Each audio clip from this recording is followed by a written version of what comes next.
Hello மக்களே, லக்ஷ்மி செம்ம இன்ட்ரெஸ்டிங்காக போயிட்டுருக்கு. நம்ம லக்ஷ்மிக்கு மேலே இருக்க கோபத்தில் காஞ்சனாவும் திவ்யாவுக்கு என்ன ஆனாலும் பரவாயில்ல, நீ அவளை இனிமேல் பார்க்கக்கூடாதுன்னு சொல்லிட்டு வீட்டை விட்டு வெளியில் துரத்திடுறாங்க. அதே சமயத்தில் நம்ம திவ்யாவும் லக்ஷ்மியை விடுற மாதிரி இல்லை. ஏமா நீ அவளை வீட்டை விட்டு துரத்துனா கண்டிப்பாக நான் லக்ஷ்மியை கண்டுபிடிப்பேன்னு சொல்லிட்டு மறுபடியும் நம்ம லக்ஷ்மியை அவங்க வீட்டுக்கே கூட்டிகிட்டு வந்துடுறாங்கன்னு சொல்லலாம். வீடியோக்குள்ளே போகிறதுக்கு முன்னாடி நம்ம சேனலுக்கு சப்ஸ்கிரைப் பண்ணுங்கள், அப்படியே பக்கத்தில் இருக்க பெல் ஐக்கனை கிளிக் பண்ணுங்கள். அப்போ தான் நான் போடுற வீடியோலாம் உங்களுக்கு நோட்டிஃபிகேஷனாக வரும். நம்ம லக்ஷ்மியும் திவ்யாவுக்கு எப்படியாவது இது சரியாகணும்னு சொல்லிட்டு அம்மா கிட்ட ரொம்பவே வேண்டிட்டு ஒரு விரதம் இருக்கிறாங்க. அந்த திருநீரை எடுத்து எப்படியாவது திவ்யாவுக்கு பிரசாதத்தை கொடுத்துடணும் அப்படின்னு சொல்லிட்டு ரொம்பவே ஆசையாக வராங்க. அப்படி வீட்டுக்கு வந்த உடனே காஞ்சனா விடுற மாதிரி இல்லை. உள்ளே இருந்து அவங்க அம்மாவோட டைரியை எடுத்து நம்ம லக்ஷ்மியோட மூஞ்சிலே வீசுகிறாங்க. லக்ஷ்மி இதை கொஞ்சம் கூட எதிர்பார்க்கவே இல்லை. என்னம்மா ஏன் இப்படி செய்கிறீங்க, ஸ்ரீ அக்காவுக்கு நல்லபடியாக சரியாகணும்னு சொல்லிட்டு வேண்டுதல் பண்ணிட்டு வந்த இந்த பிரசாதத்தை எப்படியாவது அவங்களுக்கு வைக்க விடுங்க அப்படின்னு சொல்லிட்டு காஞ்சனா கிட்ட நம்ம லக்ஷ்மியை கெஞ்ச ஆரம்பிக்கிறாங்க. ஆனால் காஞ்சனா விடுற மாதிரி இல்லை. கண்டிப்பாக நீ இனிமேல் அவளை பார்க்கவே கூடாது, அவள் பக்கமே நீ வரக்கூடாது, இந்த வீட்டை விட்டு வெளியில் போ, என்னைக்கு நீ இந்த வீட்டுக்கு வந்தியோ அன்னையிலேருந்து பெரிய பிரச்சனையாக தான் இருக்குன்னு சொல்லிட்டு லக்ஷ்மியை நம்ம காஞ்சனா திட்ட ஆரம்பிக்கிறாங்க. அது மட்டும் இல்லாமல் லக்ஷ்மி கிட்ட நீ எதற்காக இந்த வீட்டுக்கு வந்த, அவகிட்ட ஏன் இவ்வளோ க்ளோஸாக இருக்குன்னு நல்லாவே தெரியும், உன்னை எவனோ கல்யாணம் பண்ணிட்டு விட்டுட்டு போயிட்டா, அதுக்காக வேற யாரையாவது பிடிச்சிடலான்னு பார்க்குறியா அப்படின்னு சொல்லிட்டு காஞ்சனா லக்ஷ்மிக்கு மேலே பயங்கரமாக திட்ட ஆரம்பித்த உடனே நம்ம லக்ஷ்மி இதை தாங்க முடியாமல் வெளியிலேயே நின்றுட்டு இருக்காங்க. திவ்யாவோட நினைப்பாவே இருக்கு லக்ஷ்மிக்கு எப்படியாவது அவங்களுக்கு சரியாயிடணும் அப்படின்னு சொல்லிட்டு யோசனையில இருந்துட்டு இருக்காங்க. என்ன நடந்தாலும் லக்ஷ்மி அந்த இடத்துல இருந்து போகிற மாதிரி இல்லை. மழை வந்தாலும் அதுலேயே நனைஞ்சிட்டு நிற்கிறாங்க. எப்படியாவது ஸ்ரீ அக்காவுக்கு சரியாயிடுமேன்னு சொல்லிட்டு அம்மனை வேண்டிகிட்டே இருக்காங்க. ஒரு கட்டத்தில் நம்ம திவ்யாவோட அப்பாவும் பாவம் அந்த பொண்ணு வீட்டுக்குள்ளே கூட்டிகிட்டு வா நனைஞ்சிட்டு இருக்கா அப்படின்னு சொல்லிட்டு நம்ம காஞ்சனா கிட்ட சொன்னாலும் அவங்க கேட்குற மாதிரி இல்லை. அவளுக்காக இறக்கம் பார்க்காதுங்க.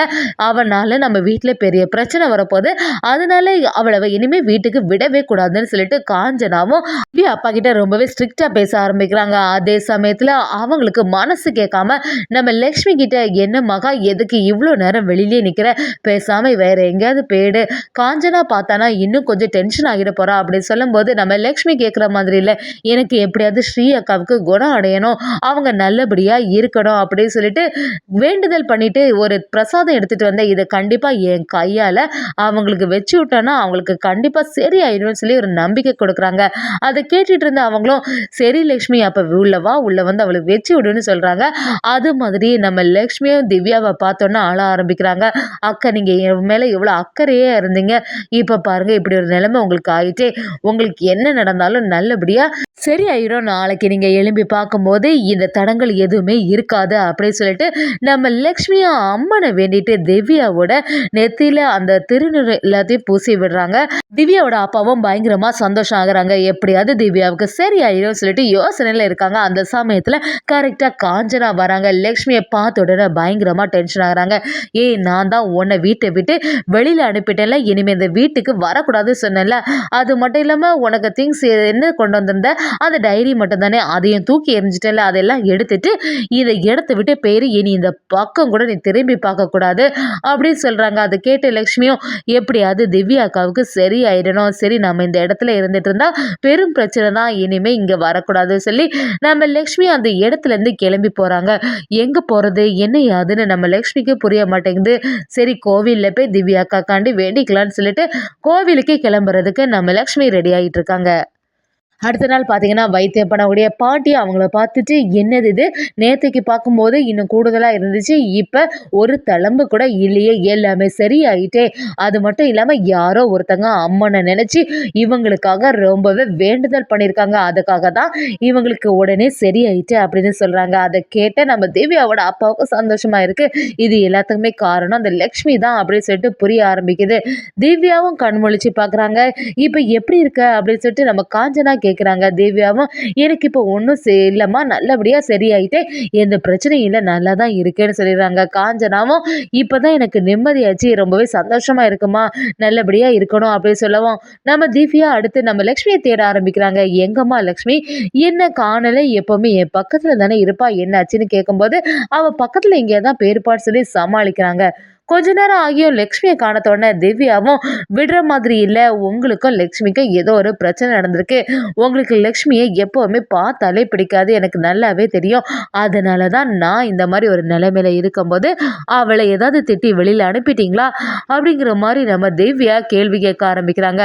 அதை பார்த்துட்டு இருந்த நம்ம காஞ்சனாவும், என்ன பேசுகிற திவ்யா, அம்மாவே நீ நம்ப மாட்டியா, உனக்கு அம்மாவோட அந்த மகா தான் முக்கியமா, நீ ஏன் இந்த மாதிரிலாம் செய்கிற, அவளை இனிமேல் வீட்டுக்கு கூட்டிகிட்டு வராத, அவள் எங்கேயாவது போயிருப்பா, அவளை எல்லாம் யோசிச்சுட்டு இருக்காத, அவள் யாரோ ஒருத்தி தானே, அவள் என்ன உனக்கு சொந்த தங்கச்சி அப்படிங்கிற மாதிரி காஞ்சனா திவ்யா கிட்ட பேசும்போது, திவ்யா விடுற மாதிரி இல்லை, என்னம்மா அவளுக்குன்னு யார் இருக்கா இந்த ஊரில், அவளை யாருமே தெரியாது, அப்படி இருக்கும்போது எந்த இடத்துக்கு போயிருப்பா, நீ எப்படியாவது அவளை பத்திரமா பார்த்துக்க வேண்டியதானே, எதுக்கு உன்னோட கோபத்தை எல்லாத்தையுமே அவகிட்ட காட்டுற அப்படின்னு சொல்லிட்டு நம்ம திவ்யாவும் லக்ஷ்மிக்கு எப்பவும் போல சப்போர்ட்டிவாக பேச ஆரம்பிக்கிறாங்க.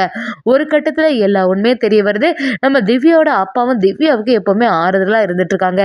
திவ்யாவும் இனிமே லக்ஷ்மியை நீங்கள் யாருமே எதுவுமே சொல்லக்கூடாது, அவள் எங்கே போயிருப்பான்னு எனக்கு நல்லாவே தெரியும், அந்த இடத்துக்கே தேடி போகிறேன்னு சொல்லிட்டு கிளம்புறாங்க. என்னதான் கிளம்புனாலும் காஞ்சனா விடுற மாதிரி இல்லை, நம்ம திவ்யாவை தடுத்து நிறுத்த பார்க்குறாங்க. ஆனால் நம்ம திவ்யா கேட்குற மாதிரி இல்லை, அப்படியே காஞ்சனாவை தள்ளிட்டு, இல்லைம்மா நீ இந்த விஷயத்துல தலையிடாத அப்படின்னு சொல்லி நம்ம லக்ஷ்மியை தேடி கிளம்புறதுக்கு போறாங்க. அதே சமயத்துல திருவும் நம்ம திவ்யா கிட்ட ஃபோன் பண்ணி, திவ்யா இப்ப எப்படி இருக்க, நல்லா இருக்கியா அப்படின்னு விசாரிக்கும் போது, திவ்யாவும் தெருக்கிட்ட, இப்ப எனக்கு எந்த பிரச்சனையும் இல்லை, நான் நல்லபடியா இருக்கேன், எல்லாத்துக்கும் காரணமே நான் சொன்னேன்ல, அவ தான் மகானால தான் இப்ப எந்த பிரச்சனை இல்லாம நான் இருக்கேன், அவ வேண்டுதல் பண்ணி எனக்கு பிரசாதம் தந்த அப்புறமா தான் நான் சரியானேன், ஆனா அம்மா இந்த மாதிரிலாம் செய்துட்டாங்க, இப்ப அவளை காணல, அதுக்காக தான் நான் தேடி கிளம்பிட்டு இருக்கேன்னு சொல்லி நம்ம திவ்யாவும் நடந்தது எல்லாத்தையுமே தெருக்கிட்ட சொல்ல ஆரம்பிக்கிறாங்க. திருவன், நான் ஏதாவது உனக்கு உதவி பண்ணணுமா அப்படின்னு சொல்லும்போது, திவ்யாவும் இல்லை நான் பார்த்துக்கிறேன், அவ எங்க போயிருப்பான்னு எனக்கு நல்லாவே தெரியும்னு சொல்ல ஆரம்பிக்கிறாங்க. திவ்யாவுக்கு புரிய ஆரம்பிக்குது, கண்டிப்பா லக்ஷ்மிக்கு இந்த கோவிலை விட்டா வேற இடமே தெரியாது, கோவில்ல தான் இருக்க போறான்னு கோவிலுக்கு தேடி வராங்க. அதே சமயத்தில் நம்ம லக்ஷ்மி கோவிலில் நின்று முறையிட ஆரம்பிக்கிறாங்க. எப்படியாவது அவங்களுக்கு நல்லபடியாக சரியாயிடணும், அக்காவுக்கு எந்த பிரச்சனையும் வரக்கூடாது அப்படின்னு சொல்லிட்டு நம்ம லக்ஷ்மியை வேண்டுதல் பண்ணுறாங்க.